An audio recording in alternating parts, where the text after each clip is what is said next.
Oke, bismillahirrahmanirrahim. Assalamualaikum warahmatullahi wabarakatuh. Kembali lagi di aku channel teman-teman semua. Dia melaporkan di pelabuhan eksekutif, antriannya tidak terlalu panjang banget, tidak padat ya hari ini ya. Untuk cuaca saat ini aman.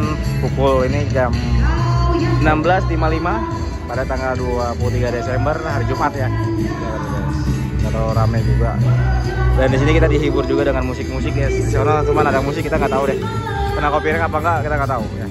Kita terlalu sepi, mungkin nanti malam akan melonjak lagi. Saya akan melaporkan lagi nanti di video saya.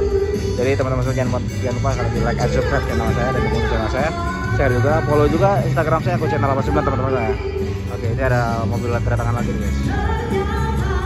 Kalau untuk bus kayaknya ke reguler semua ya.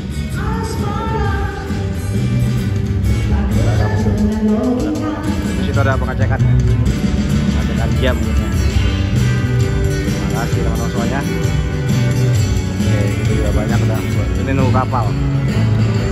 Dari sini kalau kalian tuh bisa santai-santai di sini guys. Itu kapalnya akan datang, kapal KRD. Oke. Kapalnya akan datang.